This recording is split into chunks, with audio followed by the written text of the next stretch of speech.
Hello दोस्तों, तो work energy theorem आप जानते हैं minus m g l into one plus cos theta equal to half m v square minus half m v square. Work energy theorem आप लोग जानते हैं कि minus m g l into one plus cos theta equal to half m v square minus half m v square. और NLM भी आप लोग जानते हैं, एनएलएम भी आप लोग जानते हैं कि टी और plus m g cos theta is equal to m v square by l है। ठीक है, तो अब ये पॉइंट बी पर होगा क्या आंसर कि पॉइंट बी पर आपके पास स्प्रिंग में टेंशन जीरो है लेकिन पार्टिकल के पास स्पीड है। पॉइंट बी पर होगा क्या आंसर कि पॉइंट बी पर आपके पास स्ट्रिंग में टेंशन जीरो है लेकिन पार्टिकल के पास स्पीड है। मतलब कि मोशन आपके पास कैसा होगा तो प्रोजेक्टाइल मोशन करेगा तो बी के बाद। मतलब कि मोशन आपके पास कैसा होगा तो प्रोजेक्टाइल मोशन करेगा तो बी के बाद। इजी। तो T plus m g cos theta equal to m v square by l है और टी बराबर जीरो रखिएगा तो v equal to under root of the l g into cos theta. अगर मैं फिर से बोल रहा हूँ T plus m g cos theta equal to m v square by l है और टी बराबर जीरो रखिएगा तो v equal to under root of the l g into आ जाएगा आपके पास कॉस थीटा। और टाइम पीरियड हम लोग जानते हैं बेसिकली इंक्लाइंड जो प्लेन पर जो मतलब ये जो प्रोजेक्टाइल मोशन होता है, इंक्लाइंड जो प्लेन पर जो प्रोजेक्टाइल मोशन होता है उसका टाइम पीरियड हमारे पास आता है 2 times u perpendicular by g perpendicular.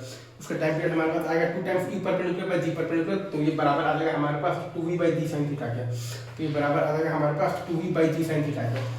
और ये रेंज आपके पास x बराबर क्या है बेसिकली l बराबर है ux t plus half ax into है आपके पास t स्क्वायर। तो यहाँ पर आपके पास ux बराबर 0 है, ux बराबर 0 है और आपके पास x बराबर है आपके पास g। तो हमारे पास है basically x is equal to l is equal to ux into t और प्लस है हाफ ax इनटू है हमारे पास t square. x is equal to l is equal to ux into t और प्लस है हाफ ax इनटू है हमारे पास t स्क्वायर।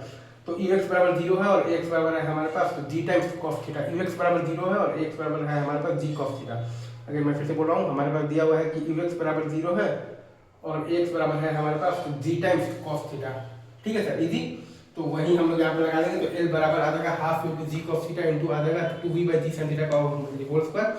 वही कॉन्सेप्ट हम लोग यहाँ पे लगाएंगे तो हमारे पास आ जाएगा basically l is equal to half into g cos theta into आ जाएगा 2v by g sin theta का होल स्क्वायर। हमारे पास आया है l is equal to half into g cos theta into आया है 2v by g sin theta का होल स्क्वायर।